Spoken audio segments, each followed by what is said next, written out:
Para eso todos los servicios tienen que estar pues, al 100%. Pero queremos un sistema universal de salud.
Bien, disculpen que nos hizo un poco tarde en la reunión de seguridad. Bueno, hoy nos toca salud. Buenos días a todas, a todos. Está con nosotros el secretario de Salud, David Kersenovich, Eduardo Clark, subsecretario de Integración y Desarrollo del Sector Salud, Zoe Robledo, director general del IMSS, Martí Batres, director general del ISSSTE, y Alejandro Schwartz, director general del IMSS Bienestar. Y está Alfonso Suárez del Real, porque ayer no cerramos con Humanismo Mexicano, entonces hoy viene el cierre de Humanismo Mexicano al final de la conferencia. Bueno, hoy nos van a hablar los directores de las distintas instituciones de salud de un balance del 2025. Nos fijamos una serie de metas de la cantidad de consultas de especialidad, consultas generales, cirugías, para poder disminuir los tiempos. Entonces, el día de hoy nos van a presentar los resultados del 2025 y evidentemente pues queremos seguir avanzando para el 2026. Y al final ahora va a hablar el doctor Kersenovich sobre un centro de imagenología especializado que ya inició su construcción, donde están los Institutos Nacionales de Salud, en Tlalpan, en la Ciudad de México, pero que va a funcionar para todo el país, como un centro de diagnóstico para todas las instituciones, sobre todo de tercer nivel. Bueno, entonces damos primero la palabra a Zoe. Adelante. Muchas gracias, presidenta. Muy buenos días a todas y a todos. Como lo anunciamos aquí en la mañanera del pueblo, todos los esfuerzos que se hacen a la hora de contratar personal, médicas y médicos especialistas, de mejorar la infraestructura que durante tantos años estuvo sin inversión, incluso en la construcción de nuevos hospitales o unidades de medicina familiar en el IMSS, tienen un objetivo, y esto es producir salud, crecer en la capacidad de atención. Por eso nos pusimos como meta la estrategia 2-30-100, 2 millones de cirugías, 30 millones de consultas de especialidad y 100 millones de consultas de medicina familiar en el primer nivel de atención. Esto con el objetivo que al hacer más podamos reducir los tiempos de espera sin jamás comprometer la calidad y la seguridad de la atención. Y estos son los resultados que tuvimos en 2025. En 2025 realizamos 14 millones de atenciones más que en 2024 y estas se distribuyen de la siguiente manera. Fueron 1.78 millones de cirugías, es decir, 1.780.000 cirugías realizadas en el 2025. Es un incremento del 29% con respecto al año anterior, el 90% de la meta planteada. En consultas de especialidad fueron 22% más que en 2024, es decir, el 98% de la meta. Hicimos más consultas de especialidad y en consultas de medicina familiar fueron 104 millones de consultas de especialidad, las que ocurren en unidades de medicina familiar.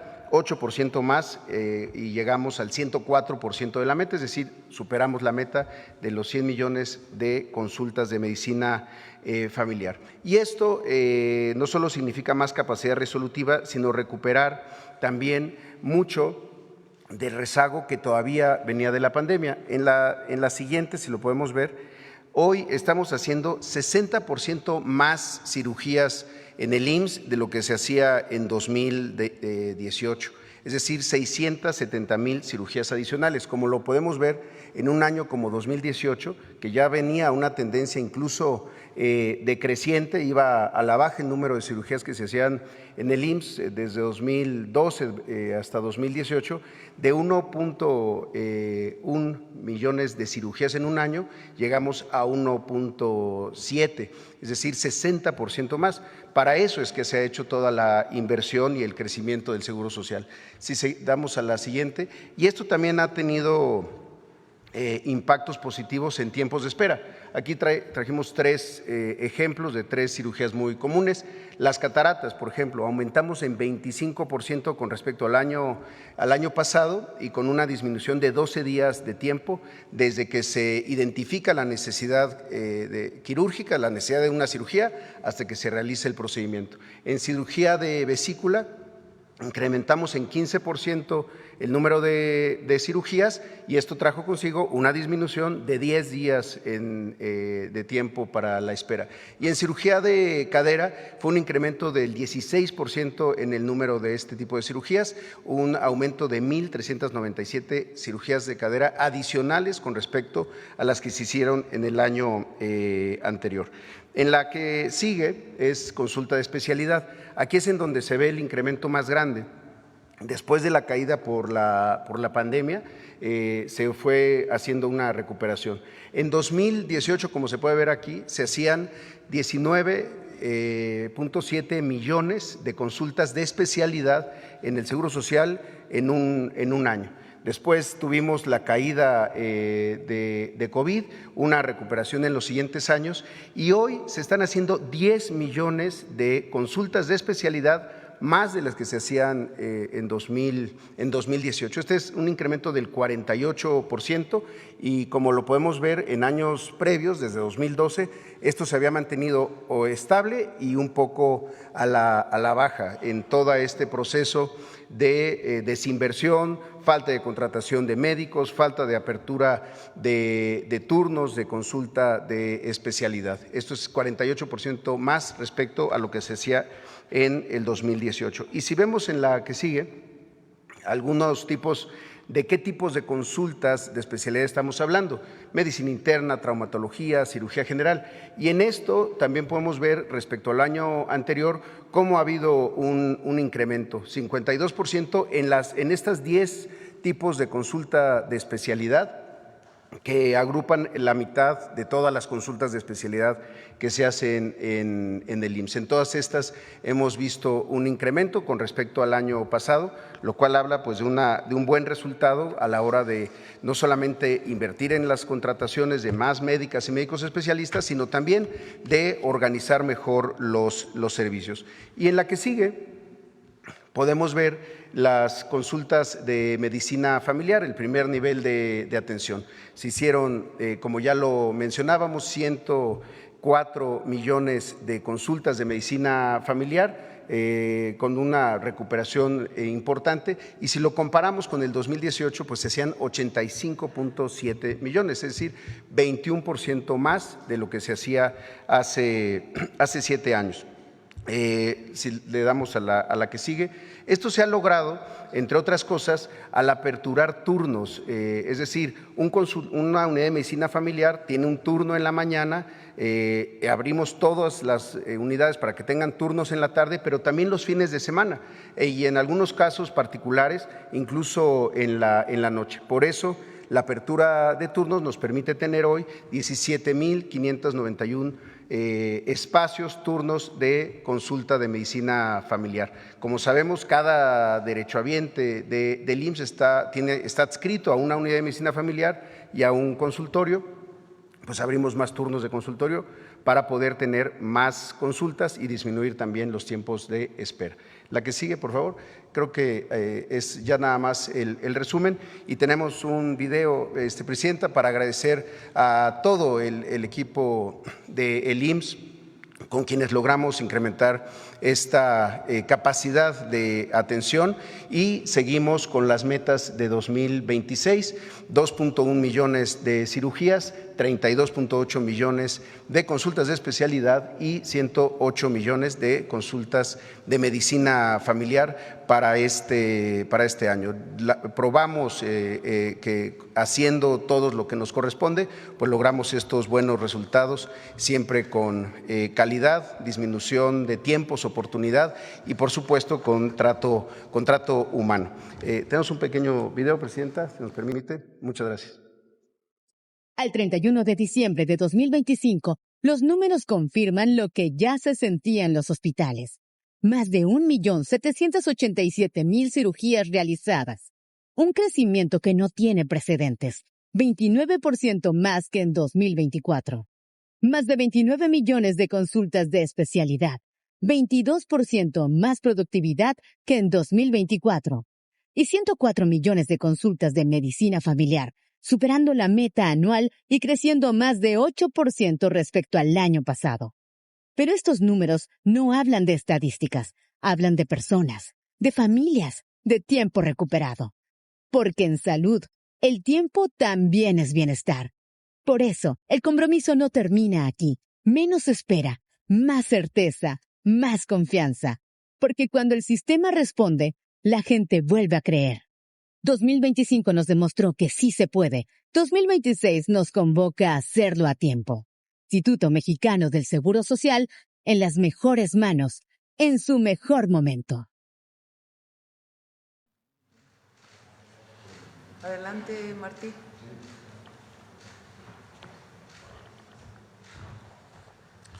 Buenos días, Presidenta. Buenos días, amigos de los medios de comunicación.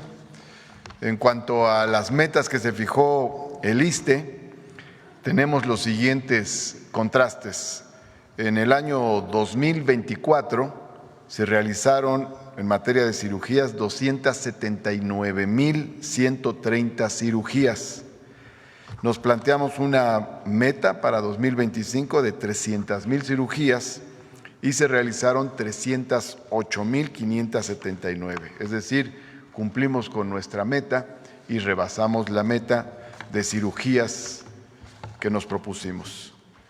En materia de consultas, tuvimos en el año 2024 22,536,253 consultas y nos planteamos una meta de 24 millones de consultas para el 2025 y se realizaron 24,291,189. También en este caso se rebasó la meta que nos propusimos, tanto en consultas como en cirugías. Un poco más porcentualmente en cirugías.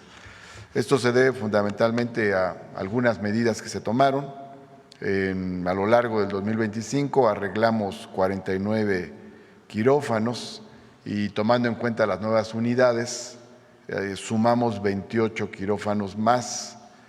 En relación a la actividad, agregamos e intensificamos las jornadas quirúrgicas, una concentración de cirujanas, cirujanos y personal del llamado equipo quirúrgico en diversas unidades regionales para hacer muchas cirugías a lo largo de una semana.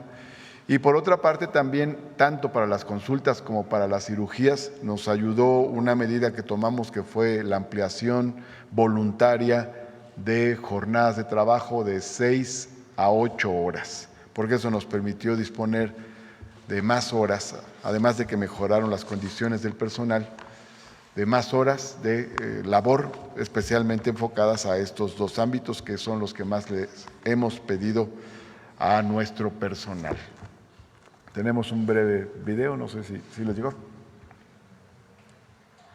En el ISSSTE, el fortalecimiento de la infraestructura y los servicios de salud se refleja en la superación de objetivos durante 2025. Gracias al trabajo coordinado del personal de salud y a la recuperación de los quirófanos, la meta de 300.000 cirugías previstas para el año pasado fue superada, al alcanzar 308.579 cirugías realizadas. En materia de consultas médicas de primer nivel y de especialidad, la meta programada fue de 24 millones, la cual también fue rebasada al registrar 24.291.000 consultas otorgadas durante 2025. Con estos resultados, el ISSSTE avanza en la consolidación de una atención médica oportuna y contrato digno para su derecho a biencia. ¿Es cuánto, Presidenta? No iba a ver el enlace. No sé. Pues como vi que era importante esto, para que ya se los enlace la próxima. Además les faltaba una ¿Por qué me platicas de qué se trataba para la próxima? Bueno, terminamos una obra y quedó muy bonita, pero además de mucha calidad, que es la nueva sala de urgencias del Hospital Fernando Quirós. El Hospital Fernando Quirós es de esos hospitales, es de la Ciudad de México, de los años 60, es un hospital de hace muchos años. Y ya la sala de urgencias estaba muy desbordada. Entonces se hizo una nueva sala de urgencias, es un proyecto que ya estaba, lo retomamos y se terminó y quedó de muy buen nivel, de gran calidad, por todo el instrumental y por toda la renovación integral que implicó.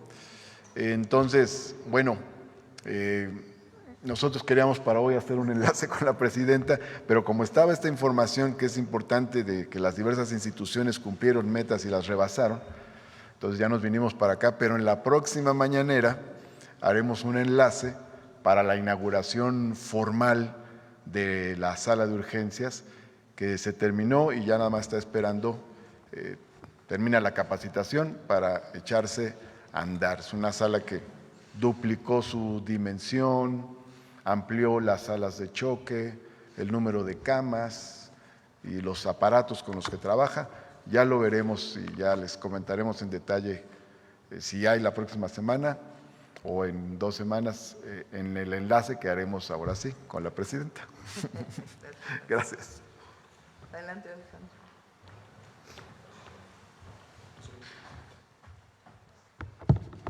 Con su permiso, Presidenta, señor secretario, compañeras y compañeros, hoy vamos a presentar el cierre 2025 del Bienestar. No son solo cifras, son resultados de salud logrados gracias a una política del Gobierno de México y que nos permiten, sobre todo, iniciar el 2026 con metas aún más ambiciosas y con una capacidad instalada histórica en nuestro país. Siguiente, por favor. En 2025 superamos las metas de atención a la salud, alcanzamos más de 51 millones de consultas en el primer nivel. Esto equivale a un 103% de la meta anual. Como ustedes recordarán, estas metas fueron fijadas a partir del histórico de productividad de los servicios de salud estatales, más un 25%.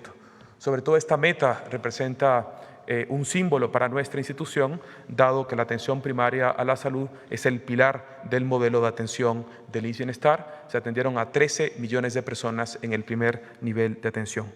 En consultas de especialidad superamos los 6 millones, llegando al 123% de la meta. También atendimos casi 1 millón de cirugías y más de 500.000 partos y más de 250 trasplantes.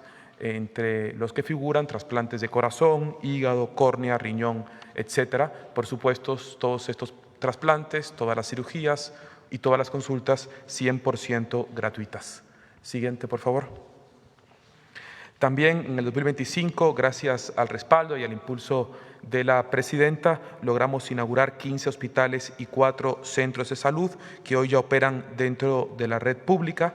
Entre ellos destacan unidades estratégicas en salud materna, pediátrica, mental y comunitaria, donde antes no había llegado el Estado mexicano. Estas aperturas ampliaron de manera directa la capacidad de atención, pero sobre todo redujeron los tiempos de traslado y llevaron medicamentos gratuitos y de especialidad a lugares muy remotos. Siguiente, por favor. En el primer trimestre de 2026 nos congratula informar que vamos a iniciar la operación de una serie de hospitales clave que van a fortalecer la atención especializada y de alta complejidad en nuestro país. En primer lugar, en la Ciudad de México, el Hospital Oncológico de la Mujer operará como una unidad oncológica de acto único. Esto significa detección oportuna, diagnóstico total, tratamiento total y seguimiento sin vueltas y sin demoras para nuestras queridas mujeres, con acompañamiento psicológico integral durante todo el proceso. Esto empezará a funcionar a partir de febrero de este año.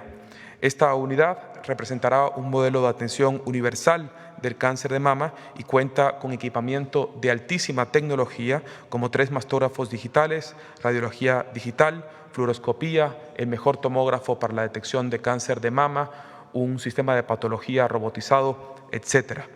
A estos esfuerzos se va a sumar el Hospital General Agustín Orán en Mérida, en Yucatán.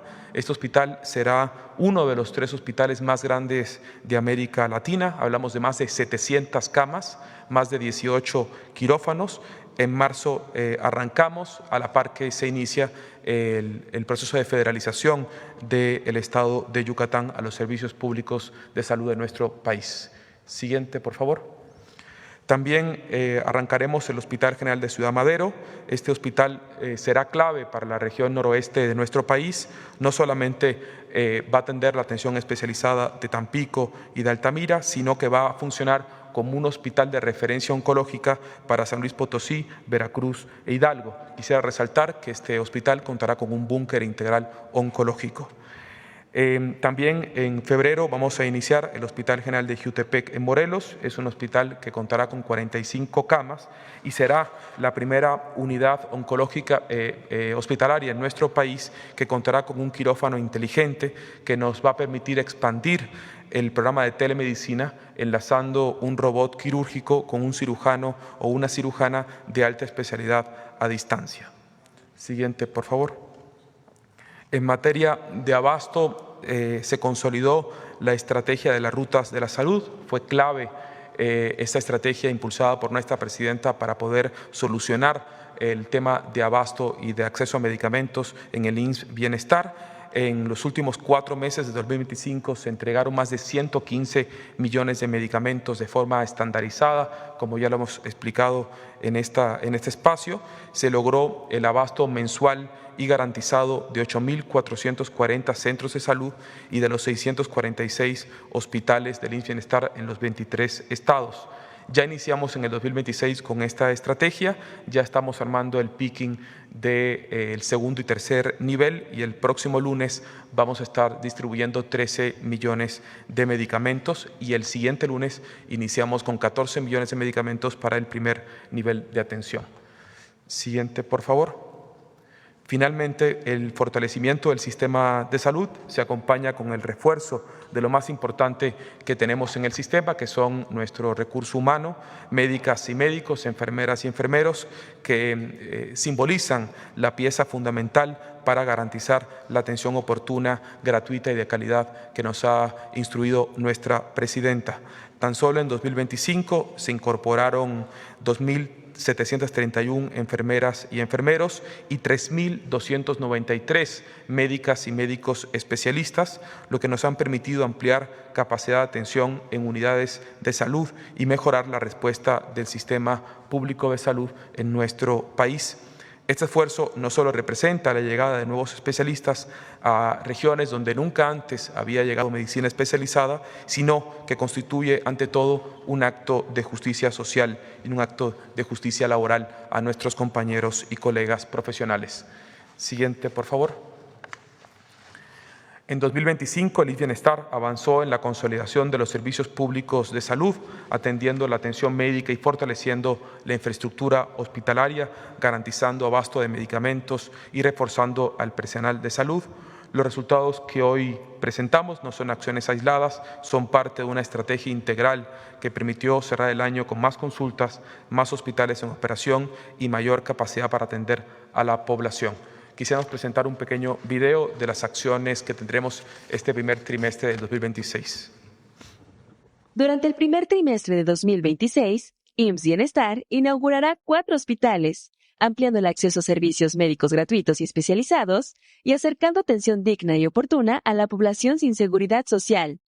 En la Ciudad de México, el Hospital Oncológico para la Mujer marcará un antes y un después. Será el primer centro exclusivo para el cáncer de mama y cervicouterino, equipado con tecnología de alta especialidad que permitirá concentrar en un solo espacio la prevención, el diagnóstico, el tratamiento médico y quirúrgico, así como el acompañamiento psicológico y actividades de bienestar como clases de yoga. Con mastógrafos de última generación y una unidad robótica de patología, se reducirán significativamente los tiempos de diagnóstico, garantizando una atención gratuita, moderna y humana desde la primera consulta hasta el tratamiento integral.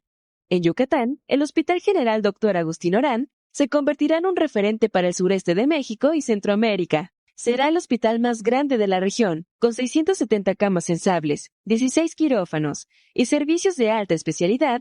Fortalecerá la atención en oncología, terapias de reemplazo renal y cuidados intensivos. En el noreste del país, el Hospital General IMSS Bienestar de Ciudad Madero ampliará la capacidad médica en la región sur de Tamaulipas, acercando servicios especializados a miles de familias. Con 90 camas sensibles, consultorios y quirófanos, brindará atención en oncología, medicina interna, cirugía, ginecobstetricia, pediatría, cardiología y traumatología. En Jiutepec, Morelos, el Hospital General IMSS Bienestar contará con un quirófano inteligente que potenciará el programa de telemedicina, permitiendo que cirujanos y cirujanas de alta especialidad operen con un robot en tiempo real, facilitando el acceso a atención quirúrgica avanzada en la región y contribuyendo a agilizar los procesos médicos para la población. IMSS Bienestar sigue construyendo hospitales para cuidar vidas con atención gratuita, cercana y humana para quienes más lo necesitan. IMSS Bienestar, Servicios Públicos de Salud. ¿Será cuánto, Presidenta?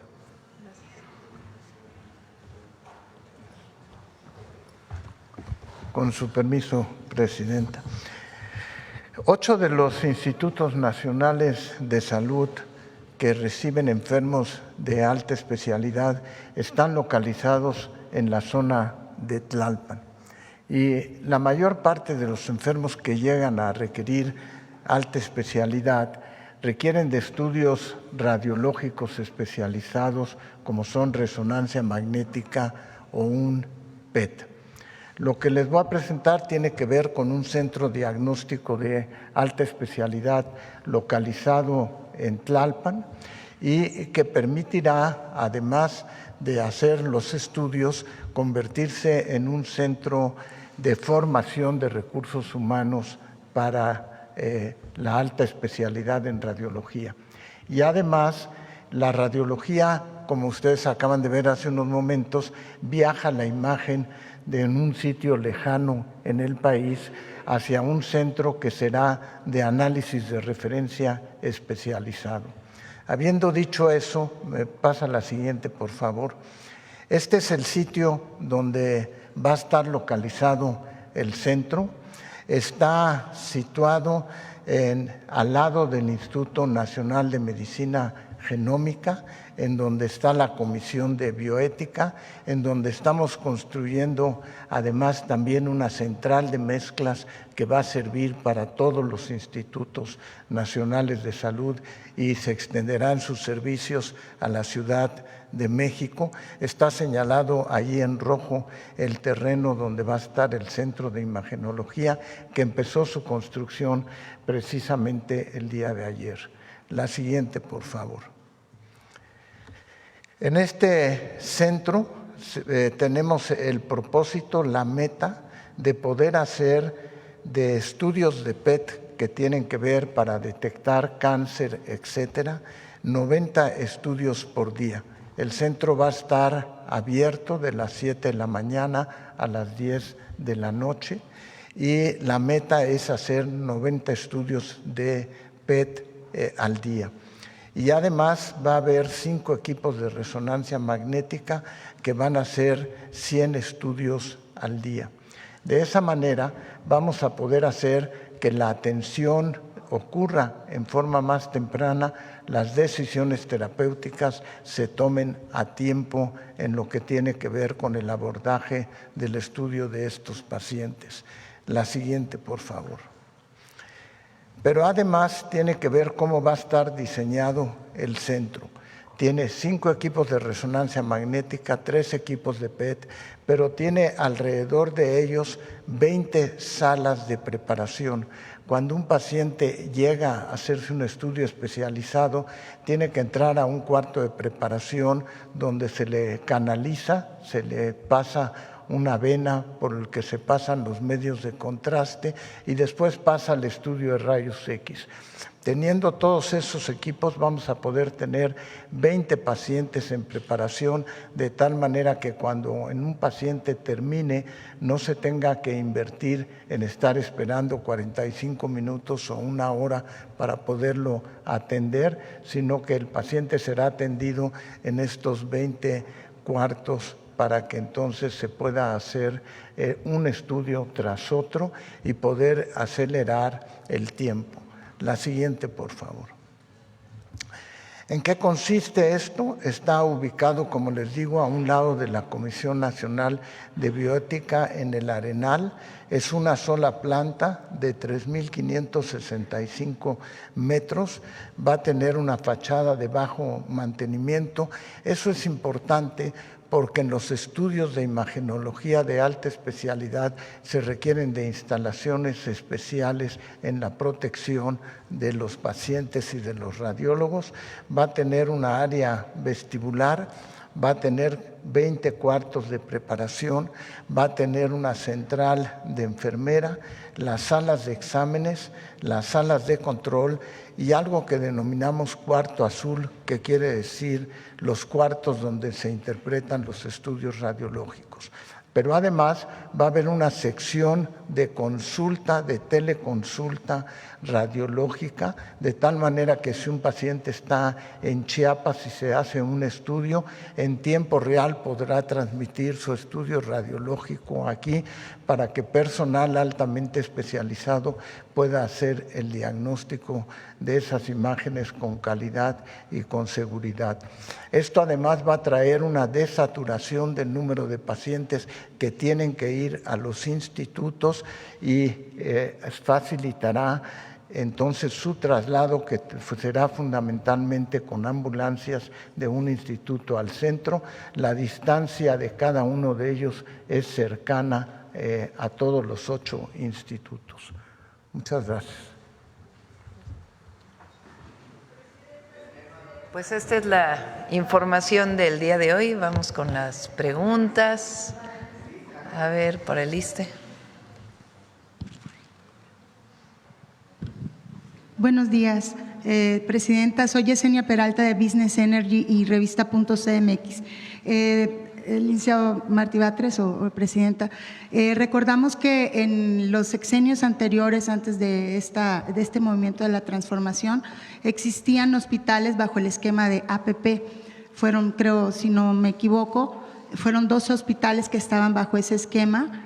¿Cómo va esta transición de la nacionalización de los hospitales del ISSSTE? Creo que se recuperaron 9 o se nacionalizaron 9 durante el sexenio anterior. ¿Y cómo están trabajando? Si tiene algún informe sobre esto y cuáles son los que faltan.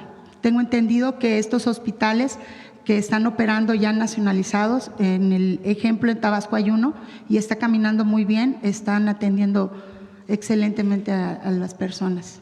Adelante. ¿Cuáles faltan, licenciado Martí? Con permiso, Presidenta. En el caso del ISSSTE, En el sexenio antepasado se establecieron 4 APPs, 4 asociaciones público-privadas para construir y operar estos hospitales. Uno fue en Tepic, Nayarit, otro en Villahermosa, Tabasco, otro en Susulá, cerquita de Mérida, Yucatán, y aquí en Tláhuac. Esos 4, en un acuerdo del 2024, se resolvió comprarlos, nacionalizarlos mediante compra. Aquí quiero hacer esta precisión: cuando hablamos de nacionalización no estamos hablando de expropiación, sino de una compra que está establecida como posibilidad en los propios contratos, es decir, que la institución tiene derecho a comprarlo anticipadamente antes de que el contrato de 23 años culmine. Para la institución es importante hacer eso porque no es lo mismo pagar a lo largo de 23 años que hacer el pago de una obra de construcción. Viene costándole casi 10 veces más de acuerdo a esos contratos. Entonces, 3 se compraron pronto, se nacionalizaron pronto, es decir, en 2024, en abril de 2024 empezó el proceso, y desde el punto de vista formal, hacia finales del 2024 estaba concluido. Cuando llegamos ya venía el proceso en camino, y lo que hicimos nosotros fue la transición, recibir los hospitales y operarlos ya como públicos. En el caso de 3, Tepic, Villahermosa y Mérida, esos están operando. ¿Qué resultados hemos tenido? Bueno, no tuvimos ningún sobresalto al pasar del esquema de administración privada al esquema ya de administración plenamente pública, e incluso por el contrario. Acabo de ir la semana pasada a Yucatán y visité el hospital de Susulá, entre otros, y me comentó el director que antes de la nacionalización estaban haciendo 1.4 cirugías por quirófano y ahorita están haciendo 4.8. Es decir, aumentó la productividad notablemente después de la nacionalización del hospital, en ese caso, por ejemplo, ¿no? Y por lo demás, han venido trabajando bien. Ahora, el caso que nos falta de Tláhuac, hay mucha resistencia de una empresa. Hay una empresa española que lo administra, que es la empresa SACIR, y hemos hablado con ellos. Ellos debieron haber entrado en el mismo paquete porque venían en el mismo acuerdo desde el 2024. Y sin embargo, ellos se han resistido mucho y hemos hablado y hablado y hablado para lograr la nacionalización, la compra. Les vamos a comprar el hospital, están los recursos aprobados por la Junta Directiva del ISSSTE y estamos a la espera de que concluya esa negociación para hacer dicha nacionalización, porque no nos conviene como estamos, porque el ISSSTE eroga en este momento 137 millones de pesos al mes. Eso quiere decir que nosotros estaríamos aportando, si se cumple el contrato de 23 años, le estaríamos aportando a esa empresa más de 37 mil millones de pesos. Entonces, bueno, con 37 mil millones de pesos, pues podemos construir 10 hospitales regionales. Entonces, queremos nosotros terminar anticipadamente ese contrato, como se señala en el contrato mismo que se firmó, para poder destinar recursos a otras actividades. Sobre todo reduce al erario ese costo. Le quita al ISSSTE una carga, porque pues si estamos pagando 137 millones de pesos, pues esos recursos los podemos destinar a otras obras que el ISSSTE necesita hacer muchas obras y pronto para expandir su infraestructura de salud. De hecho, es una de las preocupaciones de la presidenta, que nos ha dicho tiene que haber obra y pronto para tener más servicios, sobre todo en los lugares donde más se requiere. Muchas gracias. Presidenta, gracias, presidenta. Porque yo tengo otras preguntas sobre petróleo. Adelante. Ok. Bueno, presidente, en su reciente visita a la planta de fertilizantes en Lázaro Cárdenas, ¿qué avances pudo constatar en relación a su recuperación y avance progresivo, mismo que se dio desde el sexenio anterior, pasado? y que se encontraba en completo abandono esta planta. ¿Cuáles son los resultados sustanciales que pudo ver y que presenta esta planta operada por Petróleos Mexicanos y que contribuirá a garantizar la soberanía alimentaria, dado que reducirá la dependencia del extranjero en este sentido, así como producirá fertilizantes a menor costo para los agricultores mexicanos y, bueno, aprovechar los minerales existentes en nuestro territorio? Vamos a invitar a la directora de Fertinal y al equipo para que puedan presentar los resultados. Son muy buenos. Durante el periodo neoliberal se privatizaron una parte de la petroquímica y los fertilizantes que hacía Pemex. Había una empresa, Fertimex, que ahí en Coatzacoalcos está la planta, que ahora ya se está reactivando, y dice afuera, a ver si la encuentras, Rocío Nales siempre platica esta anécdota, porque privatizan Fertimex y en los siguientes meses prácticamente se cierra la planta y los dueños comienzan a importar fertilizantes. O sea, se cierra toda la capacidad productiva de los fertilizantes en México. Y prácticamente llegó un momento en que todo se importaba, todos los fertilizantes.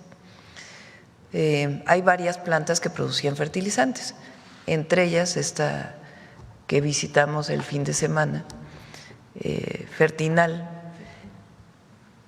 que es una planta que recupera el presidente López Obrador.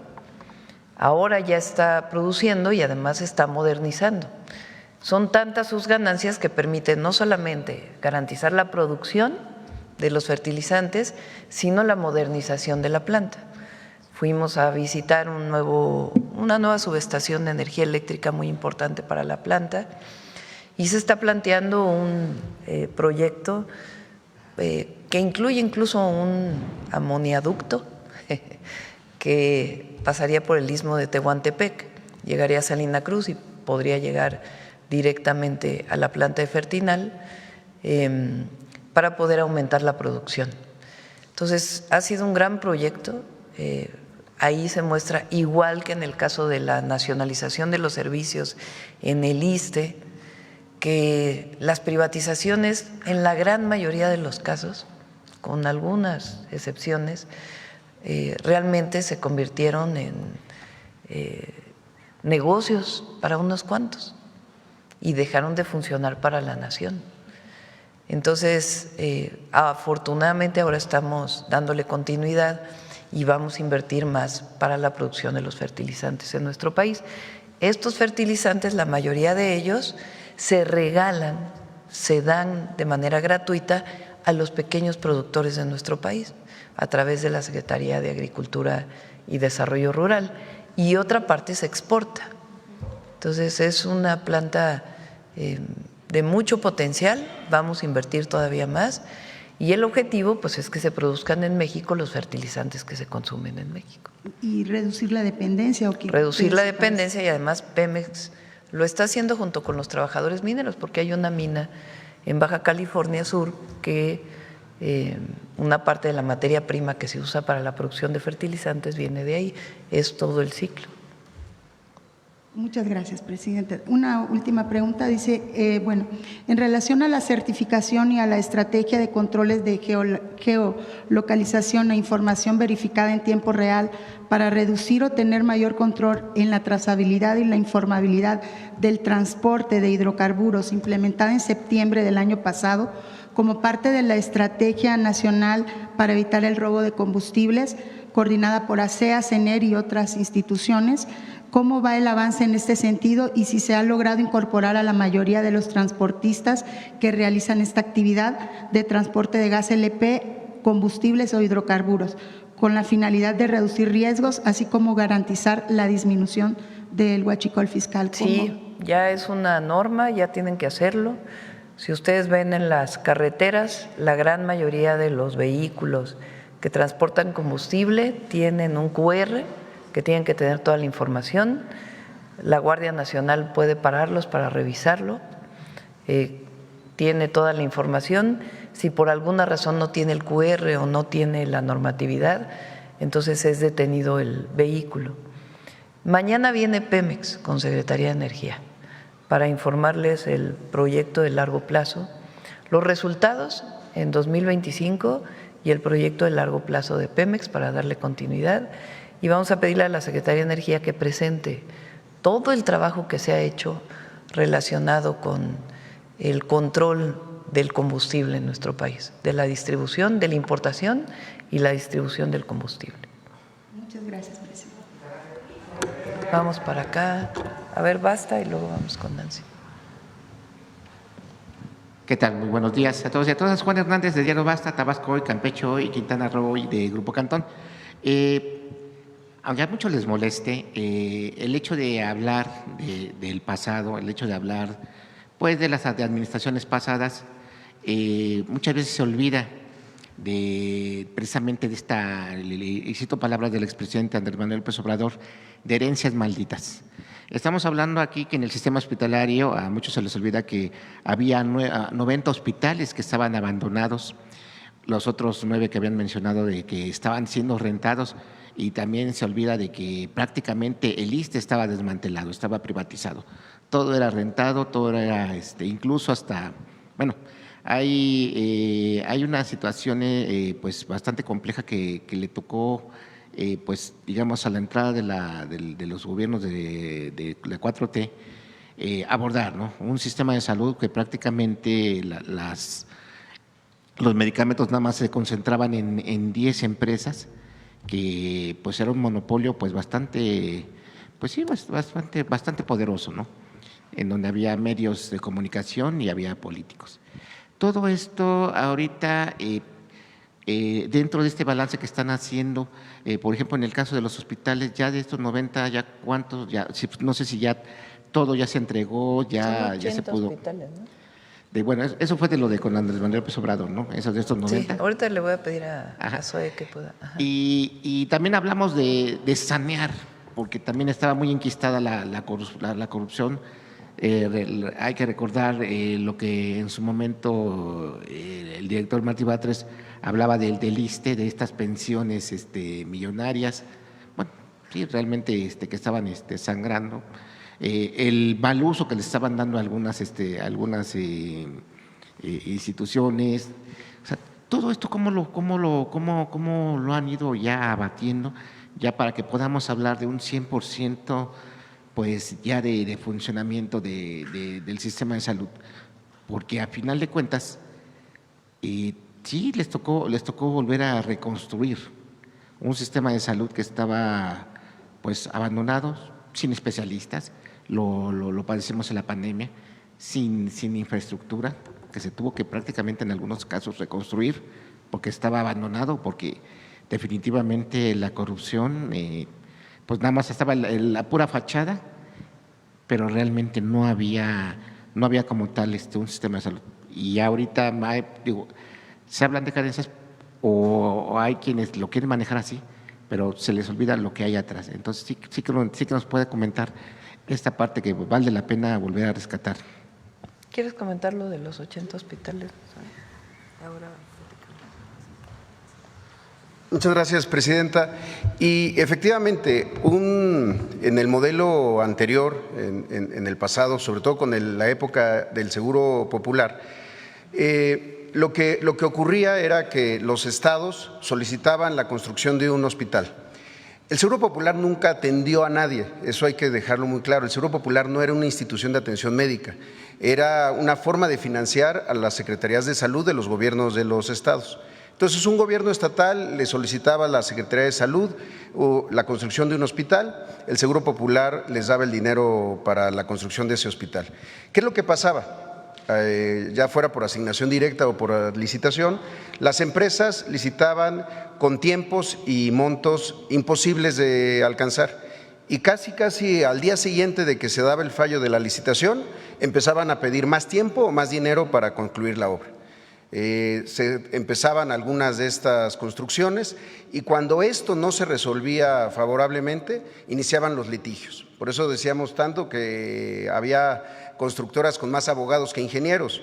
Y por eso es que se empezó a dejar todo este modelo de Seguro Popular, este gran, pues casi cementerio de elefantes blancos en obra negra, un número de 90 hospitales que estaban detenidos en su construcción, ya sea con niveles de avance muy incipientes, casi de cero, o ya en algunos casos con avances importantes, pero al final de cuentas para la gente era lo mismo, era ver una obra que no estaba funcionando.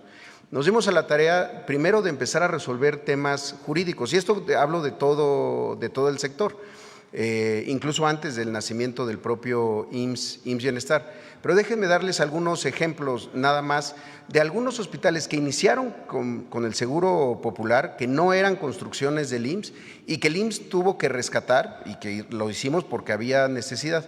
Uno muy emblemático, el de Ciudad Juárez, que incluso se inauguró el hospital, el supuesto hospital de la Secretaría de Salud del gobierno de Chihuahua en Ciudad Juárez, cuando era un hospital que no estaba ni siquiera al 40% de su conclusión. Ese es un caso. Lo mismo pasó en Ticul, con una APP que se entró al rescate y que ya está por concluirse. En Campeche, recientemente lo visitamos y está por arrancar en este mes su operación, un hospital que durante 10 años la Secretaría de Salud del Gobierno del Estado de Campeche de aquel entonces dejó inconclusa y botada en Ciudad del Carmen. Lo mismo en Arandas, en Jalisco, otro hospital que inició en 2012, la primera piedra, se pusieron 3 primeras piedras de ese hospital y no se había concluido. Hoy es un hospital que ya está operando. Y también casos en el Seguro Social, en Acuña, aquí en Villacuapa, también en Pachuca, que eran obras que ya habían superado el tiempo para su contratación y que se entró para poder concluirlas y que hoy ya están operando. Para este año vamos a iniciar ya 2 obras similares de esto que llamamos rescate. El oncológico de Ecatepec, otra vez un hospital de la Secretaría de Salud del Gobierno del Estado de México, previo al gobierno de la maestra Delfina, que se construyó incluso en algunas áreas, ya había hasta instalaciones, pero no ha operado jamás, en un lugar con mucha necesidad y también mucha población derechohabiente del IMSS. Por eso es que pedimos su donación para poderlo concluir. Y lo mismo en Aguascalientes, por cierto, en Pabellón de Arteaga, otro hospital que se quedó inconcluso, con idas y vueltas y estos laberintos a partir de supuestos sobre protección civil. Se hizo una dictaminación y ya el gobierno del Estado nos lo tuvo que donar para que nosotros le podamos invertir y hacer un hospital. Y en todos los casos de estos hospitales lo que buscamos es que ya sean hospitales que nazcan con la posibilidad de integración, sobre todo en aquellos estados donde hay IMSS Bienestar, para que no sean solamente inversiones que favorezcan a las personas derechohabientes del IMSS, sino a toda la población de ese estado. La verdad que de los 90 y en muchos otros casos se han logrado concluir y están ya operando. Perfecto. Bueno, ese sería por un tema. El modelo, en la época de Zedillo, decidió descentralizarse la educación y la salud. Las dos son en Zedillo, ¿verdad? Con Salinas Educación. Con Salinas Educación y con Zedillo la salud. ¿Qué quiere decir descentralizarse? Que los estados se hicieran cargo de la educación pública y de la salud pública. El recurso para operar, pues se le entregaba desde la federación y el estado podía incorporar más recursos. En realidad lo que fue ocurriendo es que cada vez había menos recursos y cada vez peores servicios, principalmente de salud. En educación no fue tan problemático, pero en salud sí. En salud realmente comenzó a disminuir la atención a la salud. Se inventó Fox el famoso Seguro Popular, que en realidad, como decía el presidente López Obrador, ni era seguro ni era popular, porque en realidad era una credencial que les permitía supuestamente el acceso a los servicios de salud, pero los servicios de salud serían en las mismas condiciones, no es que hubiera mucho más recurso. E incluso ya había acuerdos con los privados, para que en todo caso se le pagara al privado para que diera el servicio de salud. En todo este periodo se construyeron, yo tenía la idea que eran 80, 90 hospitales. Se construyeron entre comillas, porque en realidad inició su construcción, pero nunca operaron. Entonces, ¿qué decide el presidente López Obrador? Bueno, viene primero la pandemia y ahí pues hay que concentrarse en la atención de la pandemia. Fueron 2 años donde prácticamente todos los servicios de salud estuvieron dedicados a la atención del COVID-19. Después de que termina el COVID-19, dice, vamos a entrar a un proceso de concentración, de federalización de los servicios de salud. Está el ISSSTE, está el IMSS, pero los servicios estatales vamos a concentrarlos de nuevo en la federación para garantizar un buen servicio. Es voluntario, el Estado que quiera se incorpora al IMSS Bienestar, quien no quiera no se incorpora. ¿Qué estados se incorporaron? Pues esencialmente los 23 estados que estaban gobernados por Morena, hay que decirlo así. Otros estados decidieron no incorporarse al IMSS Bienestar, seguir con su propio sistema de salud y se les sigue entregando el recurso que les corresponda. En los 23 estados, ahora ya va a entrar Yucatán, van a ser 24 estados, pues ya son parte de un sistema integral de salud. Por ejemplo, las rutas de la salud para llevar medicamentos a los centros de salud y a los hospitales funcionan en estos 23 estados de la República, en donde está el IMSS Bienestar. ¿Hacia dónde vamos? Primero, pues terminar los 90 hospitales. El presidente López Obrador avanzó en casi todos y nos quedan algunos todavía por inaugurar que se están terminando. Imagínense. ¿Cuántos? ¿Cuántos nos quedan? A ver si me ayudan ahí a hacer la revisión. Pues ya son pocos, ya la mayoría ya los inauguramos en el 2025, que venían de antes. Fortalecer al ISSSTE, fortalecer al IMSS y fortalecer al IMSS Bienestar. ¿Qué quiere decir fortalecerlos?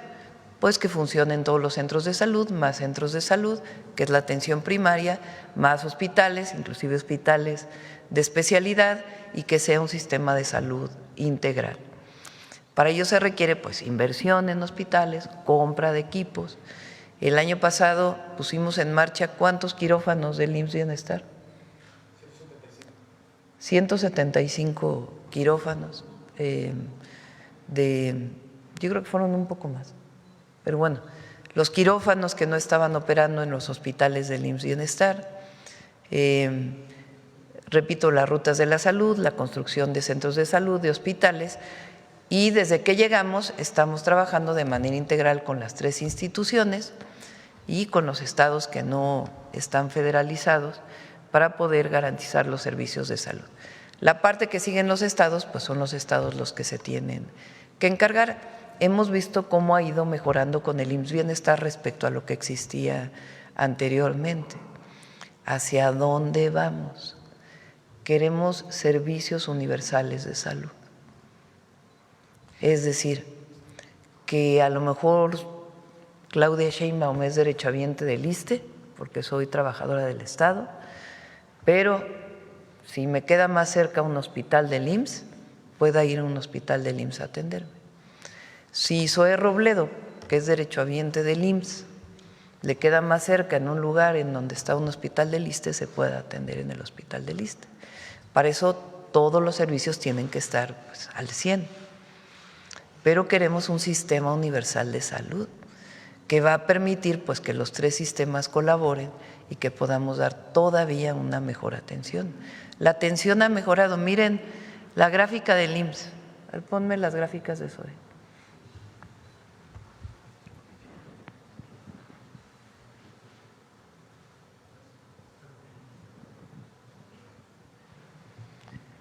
Vean cirugías. Estas son cirugías que son necesarias, se dictaminan, a veces son por urgencia y a veces son pues programadas, porque se tiene algún problema y se dice pues requiere una cirugía. Bueno, del 2012 al 2018 se quedó estable En 1.1 incluso disminuyó un poco el número de cirugías que se hacían diario en el IMSS, en todo el país. Fíjense, 1 millón de cirugías, no es cualquier sistema de salud, es el sistema de salud más importante de América Latina, el IMSS. De América probablemente, de todo el continente por lo menos. Bueno, ¿por qué baja en el COVID? Pues porque se estaba atendiendo el COVID-19. No había espacio para hacer las cirugías que estaban programadas. Entonces ahí pues hay un retraso, digamos. Eso pasó en todos los países, no solo en México, por la pandemia. Pero fíjense cómo se recupera. En 2022, 1.35 millones de cirugías. 1.4, en 2024 1.38 y en 2025 cerramos con 1.8, 1.79 es prácticamente 1.8 millones de cirugías, 60% más. ¿Por qué se puede hacer esto? Pues porque hay más quirófanos, porque hay más hospitales, pero además porque se contrataron más especialistas. ¿Y por qué se pueden contratar más especialistas? Porque se están formando más especialistas. Recuerden que también en el periodo neoliberal no solamente dejaron de invertir, sino privatizaron los servicios, sino que además no se formaban médicos, con la idea esta de que mientras más restrictivo fuera el examen de admisión, mejor, porque iba a haber mejores médicos.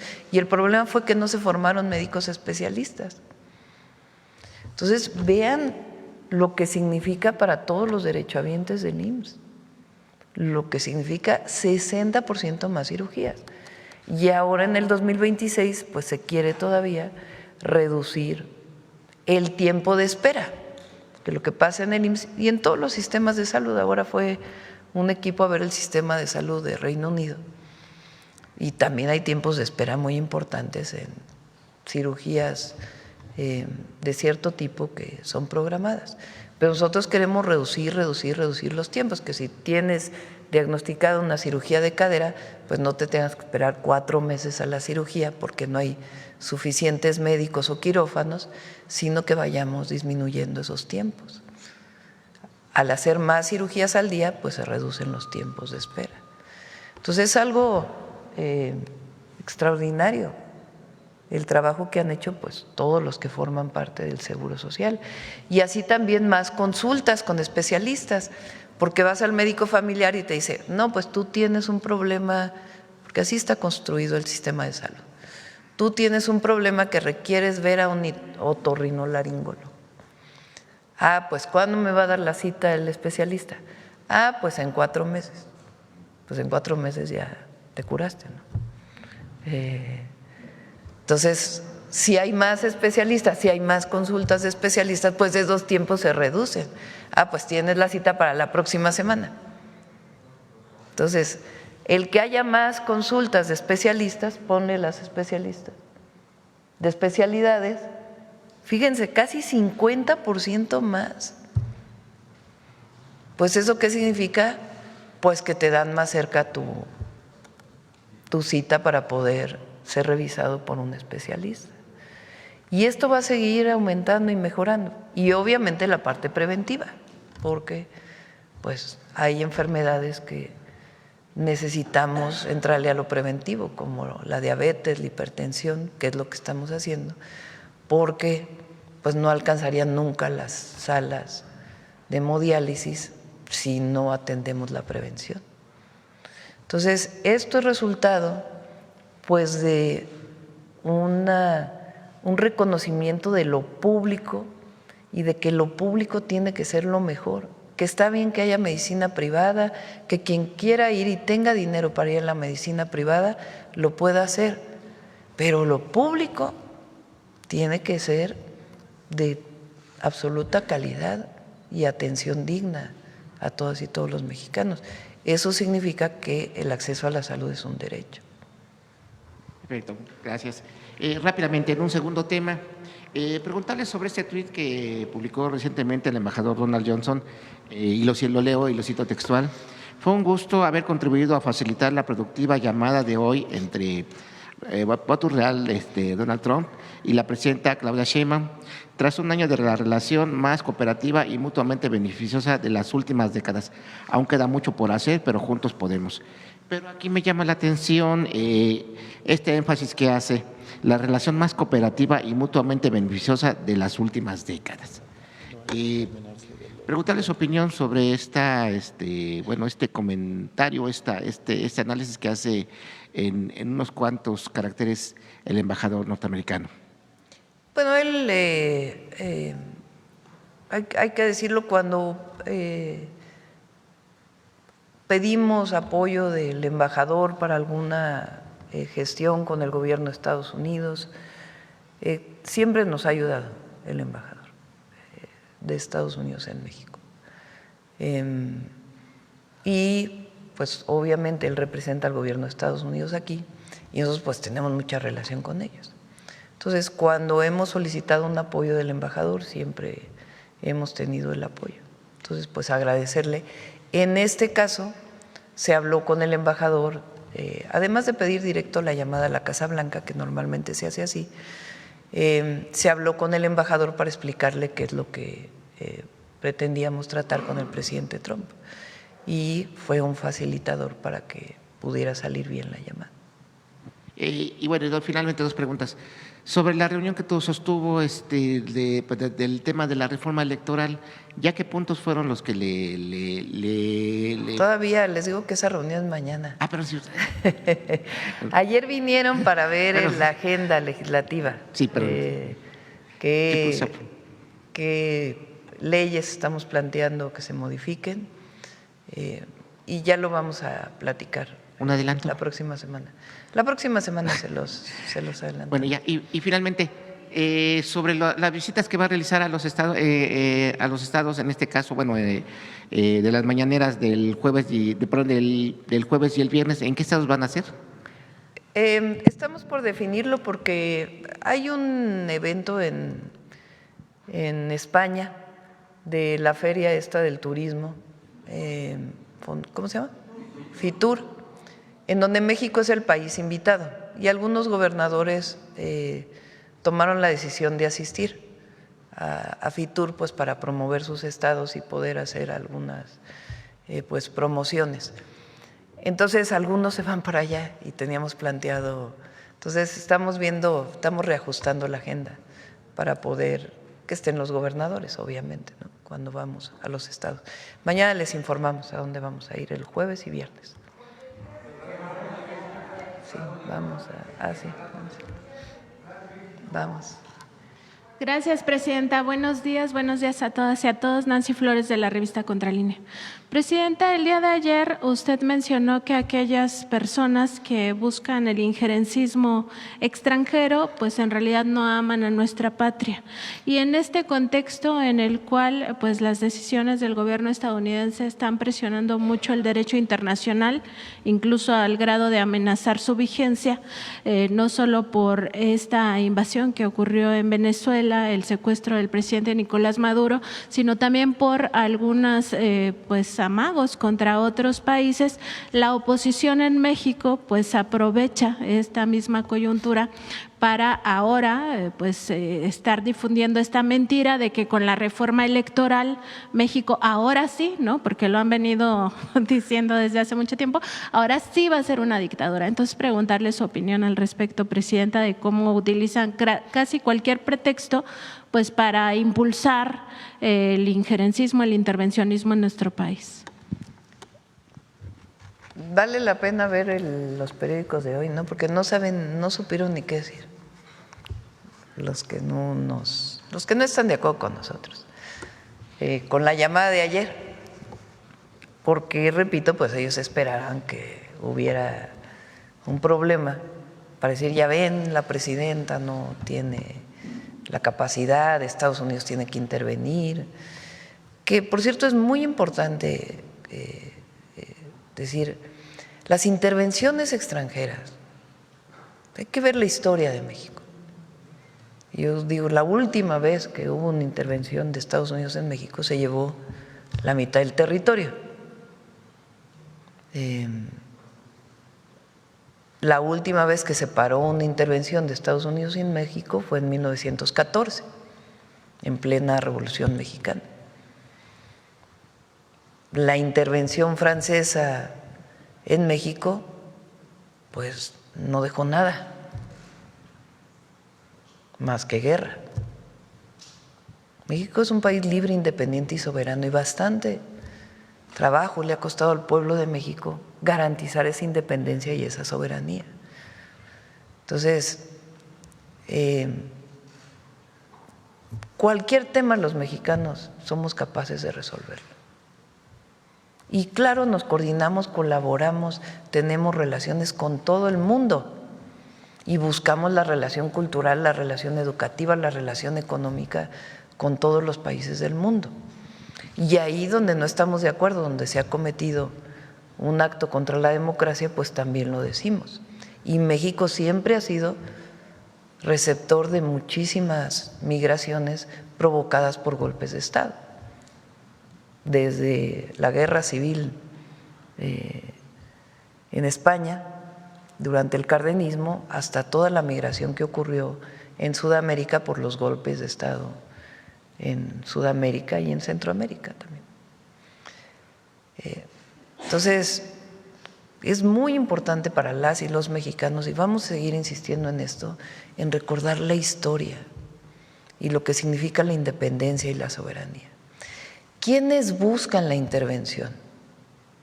Pues quienes no tienen fuerza interna, quienes se sustentan en otros para poder garantizar su influencia en nuestro país. ¿Quiénes hablan de la necesidad de intervención? Pues en general la mayoría de los que no están con nosotros, y es el PRIAN particularmente. Bueno, también vean quién se manifestó de cualquiera de los partidos políticos o gobernadores o gobernadoras respecto a lo de Venezuela y qué dijeron, porque es importante, y cuál es su visión del futuro de México y de lo que significa el desarrollo nacional. Sí, repito, con colaboración, coordinación, relación económica, pero somos una patria soberana. Entonces, eso es importantísimo. Ahora, ayer cuando hicimos la llamada, pues ellos esperaban al revés, que hubiera una mala salida para estar culpando a la presidenta de México y a la Cuarta Transformación.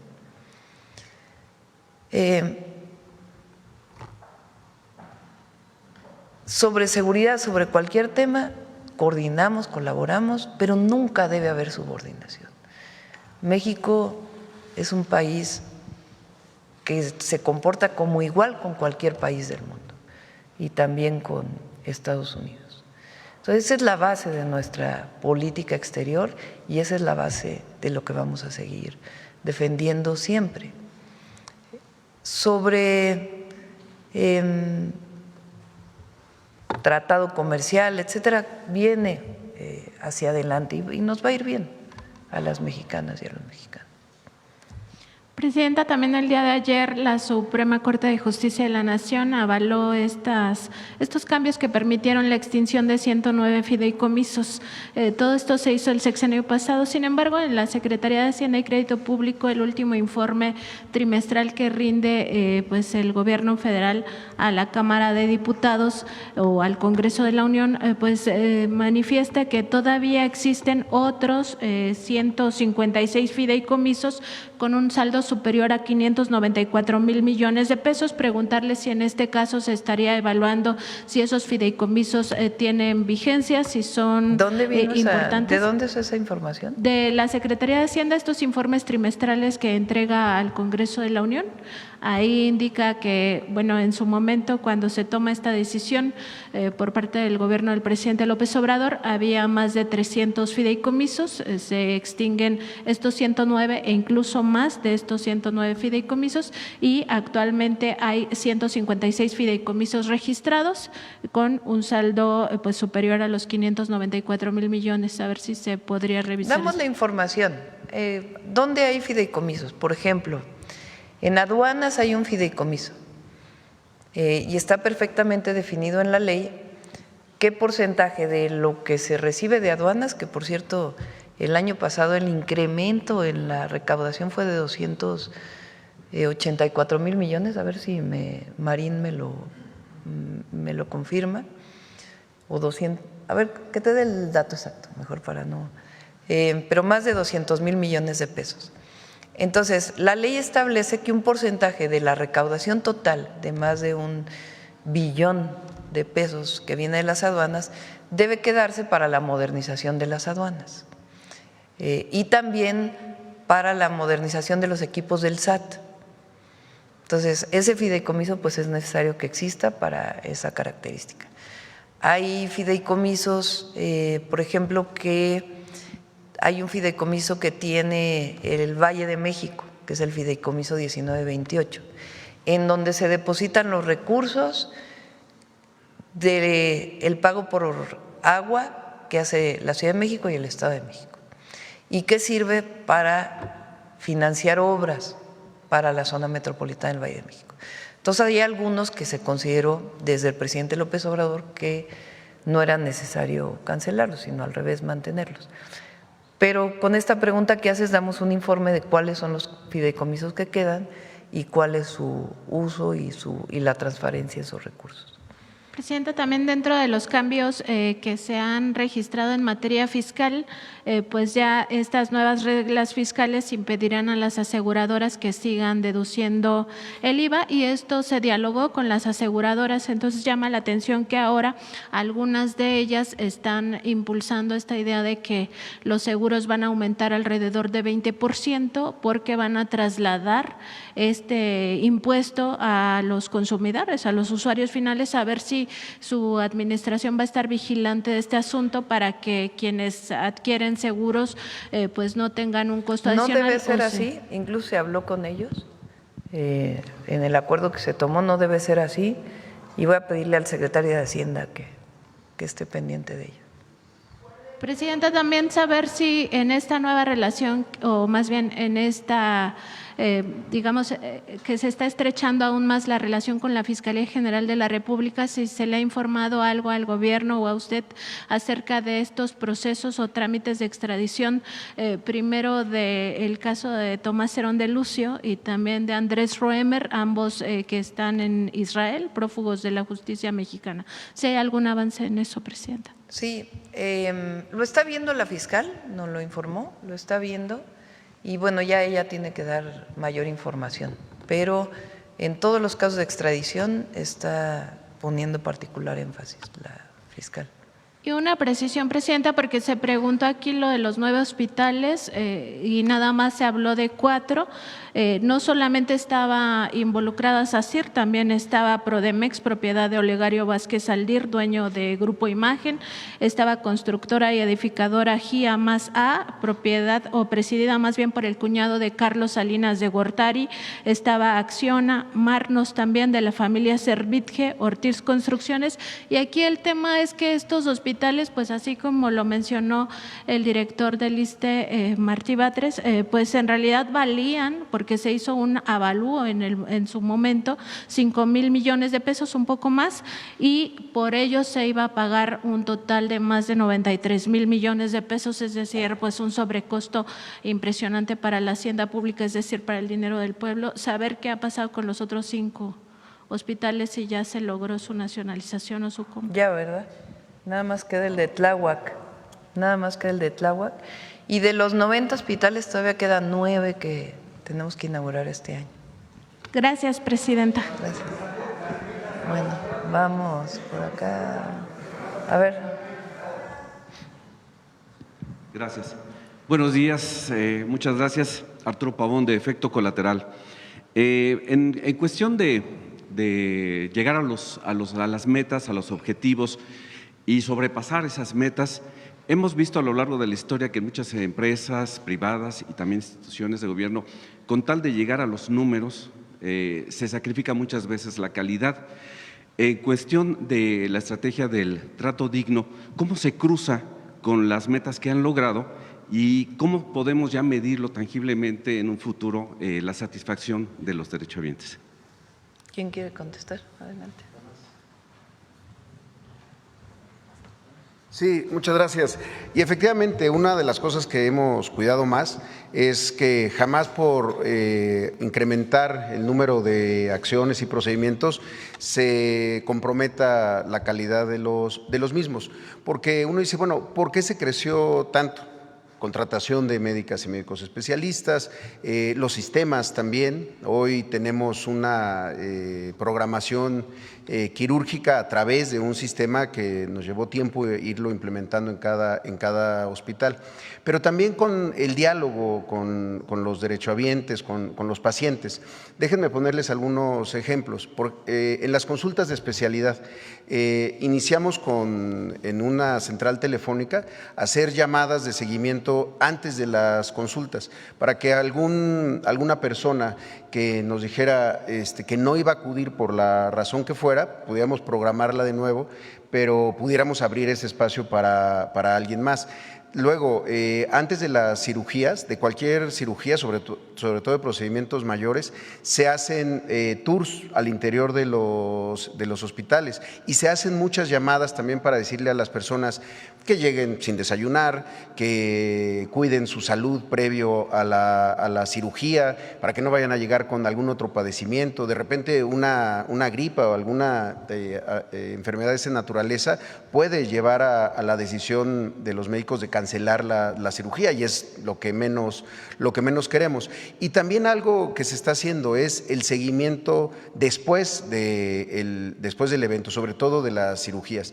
Este año le he solicitado por instrucciones de la presidenta a todos los delegadas del IMSS en los estados que después de los trasplantes, por ejemplo, que hace poco presentó aquí el doctor David Kersenovich, de cada trasplante de riñón, de hígado, de corazón, de pulmón, que se hicieron también el año pasado, se acuda personalmente a los domicilios para el seguimiento de los pacientes. Entonces, es una organización entre todos. Y por supuesto siempre con el tema del trato.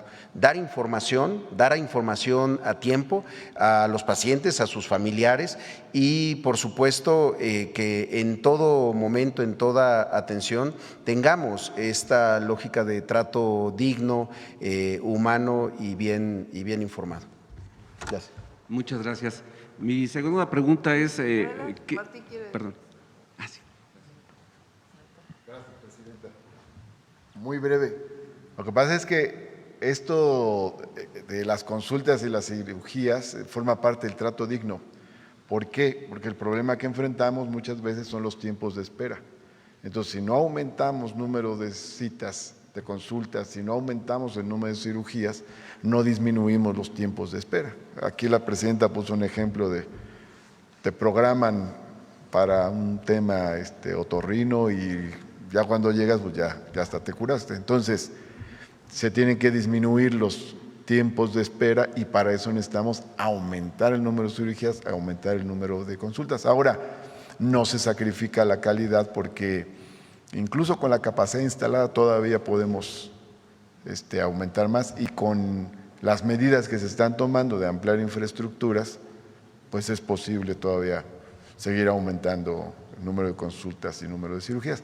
Y en cuanto a la medición, ya hablamos en otra mañanera de los indicadores que tendremos en su momento para medir también trato digno, para ver qué nos dice la derechohabiencia, cómo avanzamos también en eso. Gracias, presidenta. Muchas gracias. Presidenta, pedirle su opinión acerca de lo que acaba de denunciar el gobierno de Puebla acerca de la extorsión de que es víctima o era víctima o quiso ser víctima TV Azteca, pidiéndole a través de convenios pues un monto de más de 2,000 millones de pesos con tal de no golpear, promover, y el gobernador pues no se prestó a ese acto de corrupción y lo acaban de denunciar. ¿Cuál sería su opinión? ¿Cuándo denunciaron? Ayer. Ayer, no lo había visto. Ayer el coordinador de gabinete, José Luis García, hizo la denuncia. Pues se explica por sí solo. No hay mucho que decir.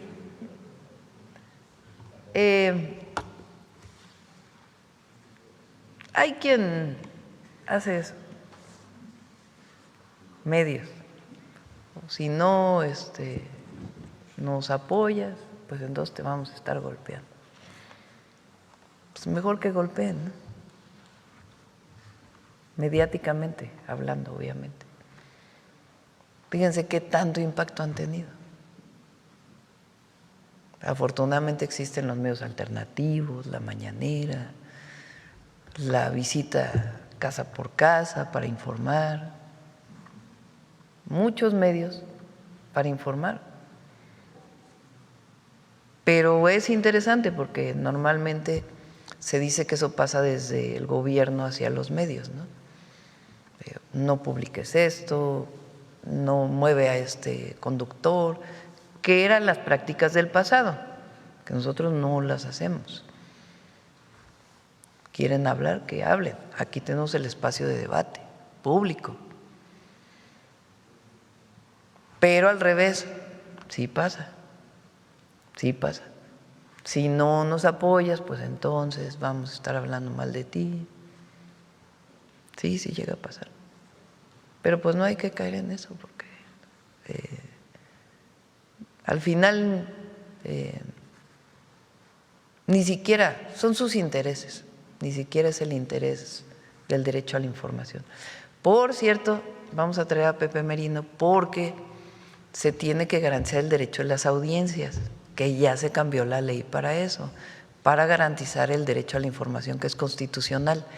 Y ya viene un proceso en donde en unos meses tienen que tener pues todas las garantías para que cualquier ciudadano o ciudadana pues pueda decir no me estás informando adecuadamente. Entonces ya viene eso también como parte del cambio a la ley que se hizo. Muchas gracias. Y ya en torno a esta situación de los fraudes, seguidores de Campeche me mandaron unos videos que están apareciendo en Facebook donde pues están ofreciendo tarjetas, dice, ya te registraste para tu tarjeta del bienestar de 30 a 64 años. Preguntarle si hay un programa Hay así. muchas, no, hay muchas de verdad. Le decía yo a Infodemia y a Elorza, que viene al detector de mentiras, que tenemos que generar algo que no tiene que ver con los medios de comunicación, sino con los fraudes, aparte del propio Gabinete de Seguridad, porque sí hay, y particularmente con la inteligencia artificial, pues parecen reales, ¿no?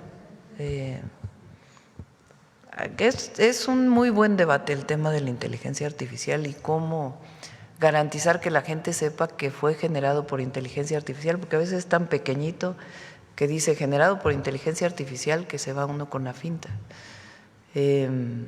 Hay unos videos ahí en TikTok de supuestos miembros de las Fuerzas Armadas, no sé si los han visto, que dicen, le digo yo a la presidenta que ya no suelte para poder atacar adecuadamente a el narcotráfico porque nos están conteniendo. Y pues el otro día lo vi, yo dije, oye, ¿qué está pasando?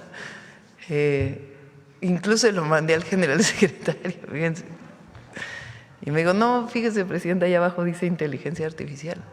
O sea, está hecho con inteligencia artificial, pero no es lo suficientemente grande. Y es un tema de debate, porque es un tema del acceso a la información, de los fraudes que se hacen a través de estos esquemas. Me ha llegado a decir gente, que incluso le he canalizado, de un video que salió donde supuestamente yo estoy pidiendo que inviertan en Pemex.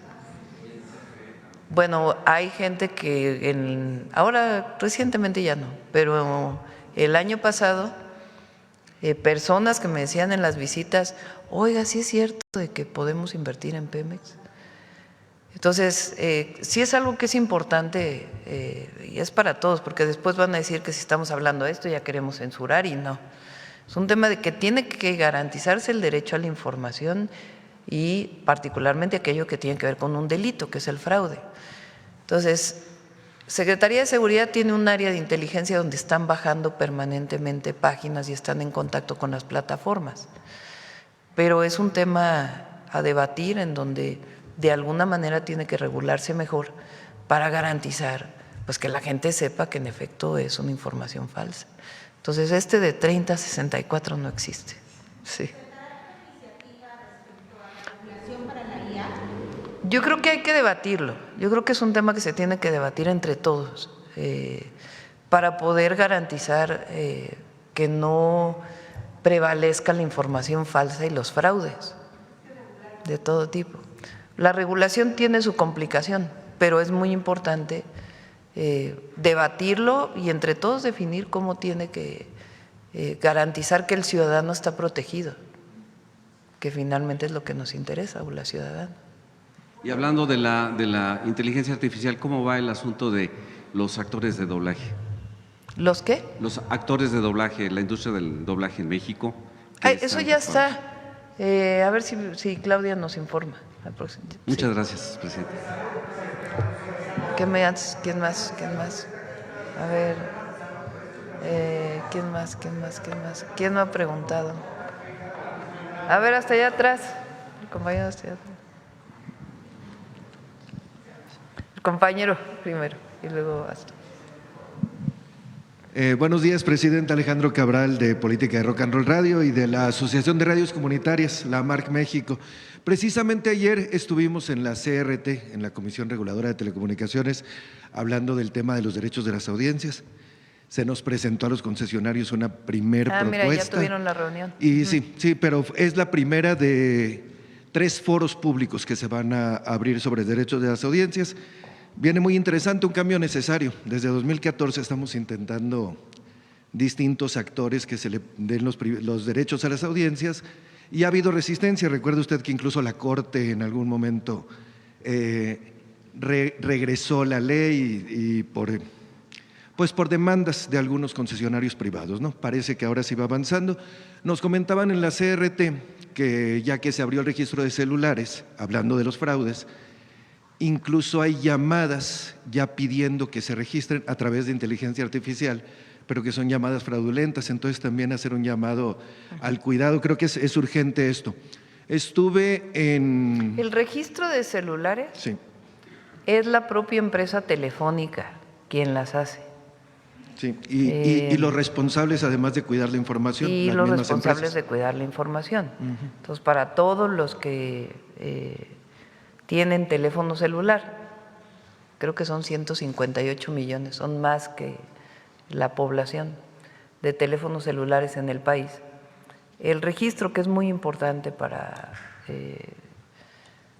garantizar la seguridad, y Claro. particularmente ahora que estamos trabajando en el tema de extorsión, no tiene nada que ver con vigilancia, con saber dónde está la gente, nada, sino sencillamente se registran en la telefónica y si hay un delito, entonces las áreas correspondientes de seguridad o de procuración de justicia solicitan a la telefónica la información del teléfono del que se cometió un delito. Entonces, quien guarda la información son las telefónicas, las empresas que son dueñas de la telefonía. Entonces, para todos los que tienen que registrarse, es a través de la empresa telefónica que se tienen que registrar. Y solamente la autoridad tiene acceso a esa información si con ese teléfono se cometió un delito. Claro. Por ejemplo, si hay llamadas de extorsión o de fraude y las personas lo denuncian en el 089, ahora sí la autoridad ya puede decir, a ver, ¿a quién le pertenece este teléfono? Sí, y hubo algunas filtraciones de datos de usuarios, pero que fueron las mismas empresas que no verificaron bien sus sistemas de seguridad, ¿no? Sí. De protección de datos personales. Precisamente hablando de la inteligencia artificial, Presidenta, me tocó la suerte de estar en la reunión mundial de alfabetización mediática e informacional que fue en Cartagena de Indias, en Colombia, hace unos meses, y organizada por la UNESCO. se hablaba de que este 2026 se prevé que la inteligencia artificial genere el 60% de la información que vemos.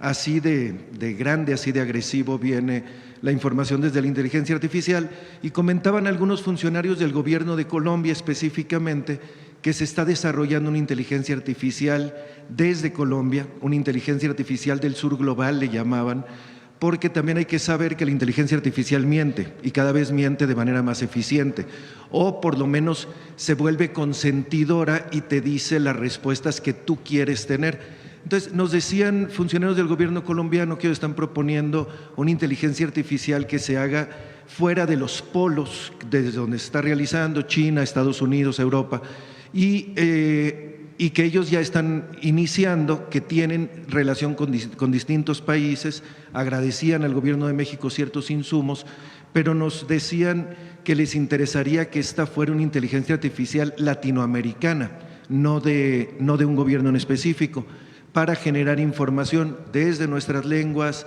desde nuestras idiosincrasias. ¿Tiene información sobre ello? ¿El gobierno mexicano está colaborando con esta IA, con este desarrollo? Y nosotros estamos trabajando en un laboratorio de inteligencia artificial desde el gobierno.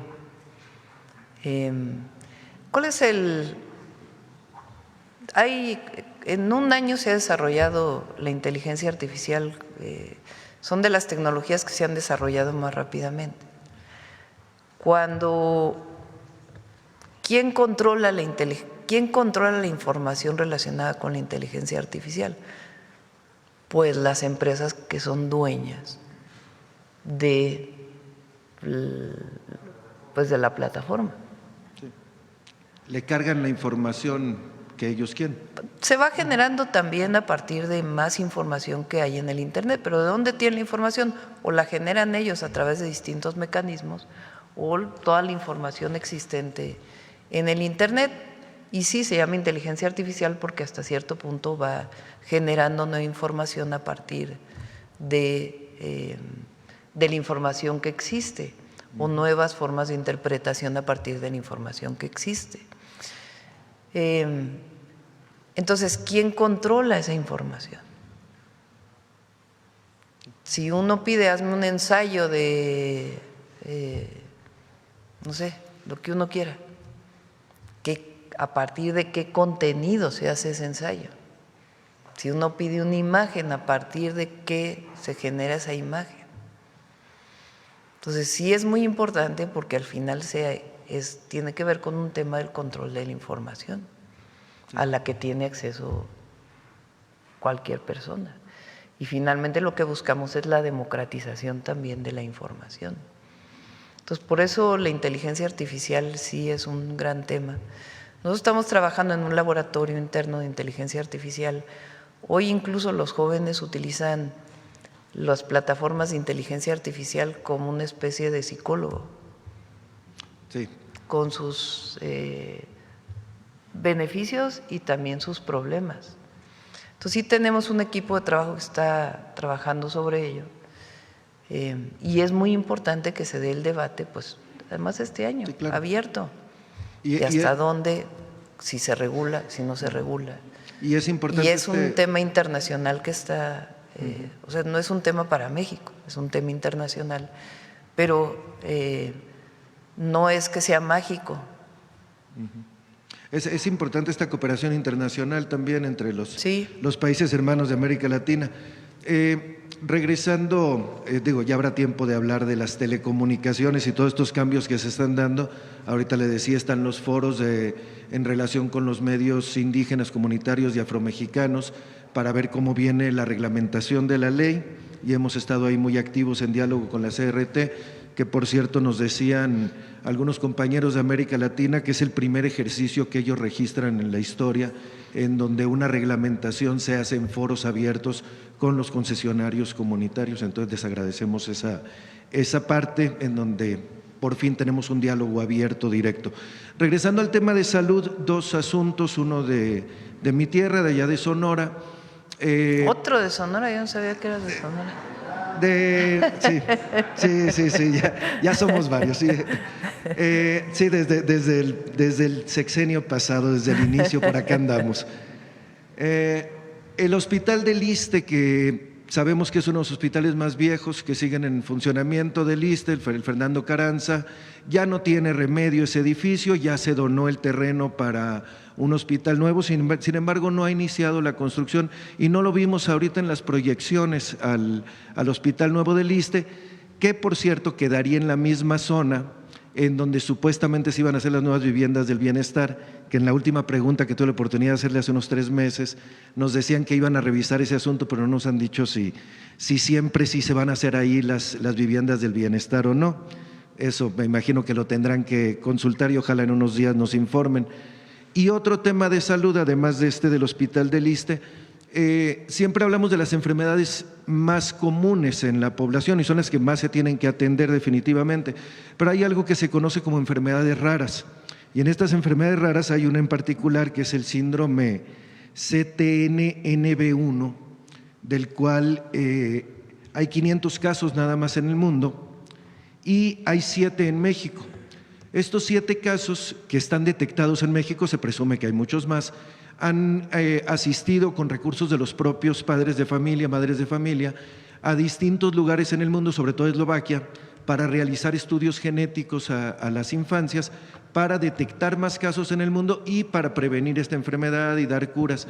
Nos preguntaba una de las madres de familia, que recientemente tuvieron que erogar un recurso extraordinario, si habría posibilidad de que los servicios de salud en México cubrieran estos casos. Insisto, nada más son 7 infantes los que están detectados en México con el síndrome CTNB1 y para atender este esfuerzo que se está realizando en Eslovenia de una estancia que se está solicitando ya a un niño que está detectado como un posible caso de estudio, va a tener una estancia, me parece que de 8 meses allá en Europa para que le hagan un estudio de seguimiento y esto sirva a casos futuros. Martí, sobre el hospital y David.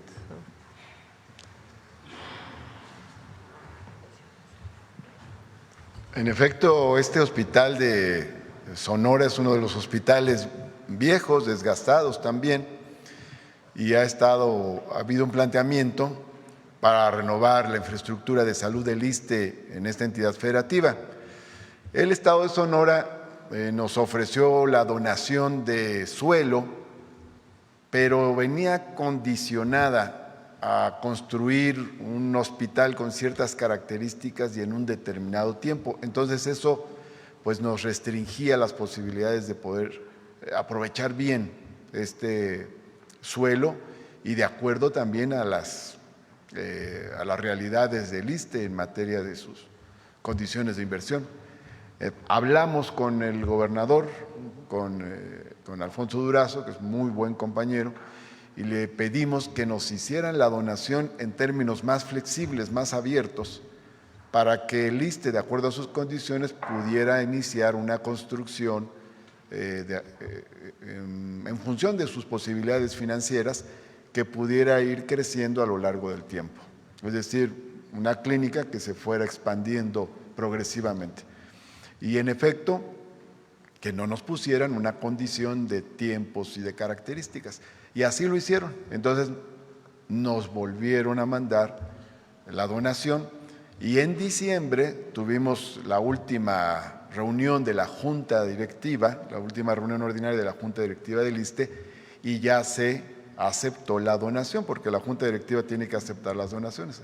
Entonces se acaba de aceptar la donación, por eso apenas tenemos ya realmente el suelo con certidumbre jurídica. Esa es la explicación de por qué aún no hay obra, pero ya contamos con esa donación, ya podemos planear en los temas que hemos visto con la presidenta, existe también esta posibilidad. Entonces, a lo largo del sexenio se inscribirá esta obra también. ¿La construcción iniciaría este año? No sé si inicie este año, porque hay otras obras que vienen también de procesos anteriores, pero ya tenemos el suelo, ya lo podemos planear en este sexenio lo antes posible esta obra. Sí está contemplado realizar esta obra en Sonora a lo largo de esta administración. Sí, que me parece que además será un hospital regional para todo el noroeste o algo así, ¿no? Sí, ahora hay que tener en cuenta que hay un nuevo hospital regional en el norte, en Coahuila, Y también es importante que vayamos equilibrando el territorio, donde están las mayores carencias de salud a nivel nacional, pues es el sureste. Entonces tenemos Michoacán, Guerrero, Oaxaca, Chiapas, entre los estados con mayores carencias, entre otros, ¿no? Puebla y otros. Entonces, también tenemos que ir haciendo un plan que equilibre para que todas las regiones del país tengan los servicios, sobre todo donde hace más falta. Pero en este sexenio está contemplado construir en Sonora. Muchas gracias. Y del asunto que le decía de enfermedades raras, tengo los datos, por cierto, de estos niños, de estas infancias. Sí, esos niños que menciona son errores congénitos del metabolismo y ese dato que das tiene que ver precisamente con una alteración genética que tienen esos niños. No tenemos un tratamiento específico para los mismos una vez detectado el error genético. Lo que estamos haciendo es tratando de desarrollar, estamos en el proceso de abordaje de varias de las enfermedades raras para que participen en estudios de investigación. Los 500 casos que menciona son casos que entran en protocolos de investigación para tratar de conocer cuál es el motivo del error genético y esperar a que en el futuro se pueda hacer una manipulación genética que permita que esos niños recuperen algo de su neurodesarrollo. Pero es un error congénito del neurodesarrollo. Claro. Con gusto le comparto los datos de las personas que están en eso para que ustedes mismos se pongan en contacto. Regresando al tema de las comunicaciones, Presidenta, pero ligado a la reforma electoral, a esta reforma que aún no se sabe cuándo va al Congreso, ya nos lo dijo. Es como nosotros expusimos en el Instituto Nacional… ¿Cómo se llamaba? Bueno, a ustedes no les tocó, están muy jóvenes. El premio de los 64,000 pesos. Entonces esperabas un minuto a que se hacía la pregunta, se ponían dentro de una cámara, ¿no? ¿Cómo se llama? Una cápsula. Y se oía una música así de tan, tan, tan, tan, tan, tan. Así está la reforma electoral. Así está. Y precisamente una de las preguntas históricas que tienen las comunidades indígenas, este premio de los 64,000, es… hay comunidades indígenas que se rigen por usos y costumbres y por lo tanto eligen a sus autoridades pues mediante esos sistemas fuera de los partidos políticos. Algunas de esas comunidades tienen alguna radio indígena, de uso social indígena o de uso social afromexicano y han estado pidiendo al Instituto Nacional Electoral que en esos casos, en esas comunidades, en los tiempos electorales no se vean obligadas estas estaciones comunitarias, que la mayoría de ellas transmiten en sus propios idiomas, a reproducir la propaganda de los partidos políticos, ya que en esas comunidades los partidos políticos no participan. Además, cabe decir, los partidos políticos nunca mandan sus materiales en las distintas lenguas, sino que son materiales que les resultan muy ajenos a las comunidades. Nos decía el Instituto Nacional Electoral, históricamente, incluso lo falló el Tribunal Electoral, que era imposible porque la ley no lo permitía, pero ahora en esta nueva ley viene previsto alguna adecuación que permita a las comunidades indígenas no tener esa propaganda electoral ajena en aquellas que son determinadas por usos y costumbres. Sí estamos planteando un tema de adecuación de los tiempos de radio y televisión y se puede tomar en cuenta esto que mencionas. Y por último, nada más, se dice que la Suprema Corte de Justicia va a revisar esta semana esta idea de que el gobierno federal está obligado a sacar una ley de comunicación social. Tendrán que fallar al respecto, como ya lo han hecho en otras ocasiones. ¿Tiene alguna opinión? ¿Viene alguna propuesta de ley de comunicación social próximamente en su gobierno? No la teníamos contemplada, pero bueno, vamos a ver qué resuelve la Corte. Bueno, yo creo que cerramos, ¿no? 9:30. Mañana vamos con Humanismo Mexicano.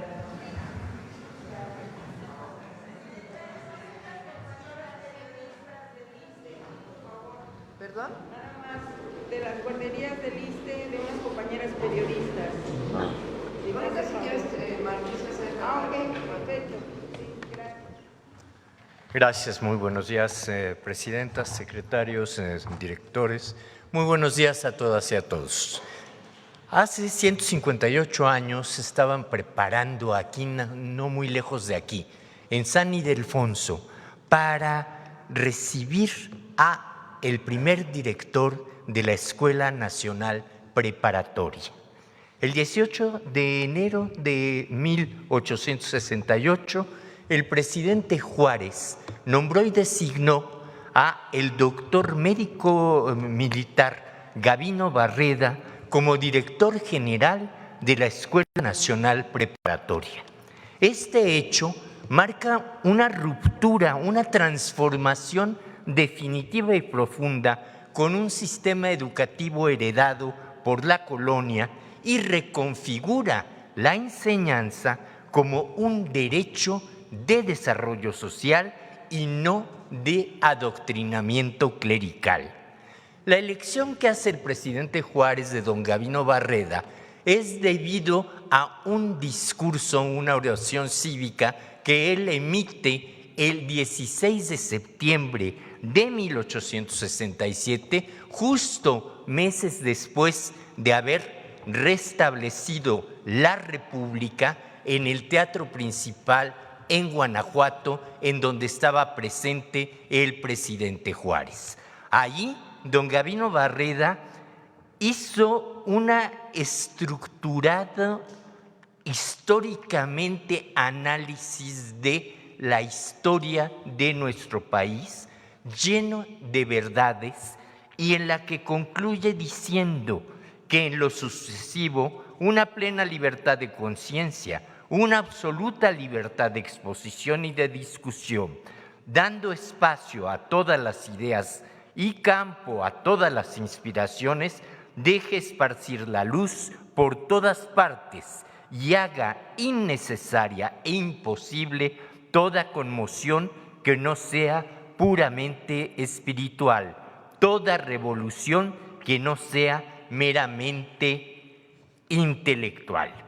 La impresión del presidente Juárez es llamarlo para que forme parte de la comisión que estaba implementando la Ley de Instrucción Pública del año 1867. Y cuando habla de la Escuela Nacional Preparatoria, Gavino Barreda la define de esta manera. Es un fondo común de verdades. Debe de ser igual para todos, cualquiera que sea la profesión que abracen los alumnos, porque todos tienen un mismo fin, que es el bienestar social. La semana pasada, la señora presidenta revitalizó este espíritu con el Bachillerato Nacional. Veamos la cápsula que hemos preparado en torno a esta gran transformación educativa de la segunda transformación más importante de la historia del país. El 2 de diciembre de 1867, meses después del triunfo de la República sobre los conservadores y el gobierno monárquico de Maximiliano de Habsburgo, el presidente Benito Juárez publicó la Ley Orgánica de la Instrucción Pública para el Distrito Federal y Territorios, en la que señaló que difundir la Ilustración en el pueblo es el medio más seguro y eficaz de moralizarlo y de establecer una manera sólida de libertad y el respeto a la Constitución y a las leyes. Además de la obligatoriedad de la educación primaria y la creación de 13 tipos de educación secundaria, esa ley incluía la creación de la Escuela Nacional Preparatoria, en la cual hombres y mujeres cursarían 34 materias en las que se combinaban la enseñanza de las ciencias, las humanidades, los idiomas, gramática española, lógica y moral. La Ley de Instrucción y el Plan de Estudios los elaboró una comisión nombrada por Juárez que estuvo presidida por el médico militar poblano Gavino Barreda, un destacado científico que militaba en el bando liberal y había colaborado con los patriotas mexicanos en la guerra contra Estados Unidos. Barreda había estudiado en Francia con Augusto Comte, adhiriéndose desde entonces a la doctrina positivista. En los festejos patrios de ese año, Barreda pronunció un célebre discurso que llamó la atención del presidente Juárez. Conciudadanos, hemos recorrido a grandes pasos toda la órbita de la emancipación de México. Hemos traído a la memoria todas las luchas y dolorosas crisis por que ha tenido que pasar.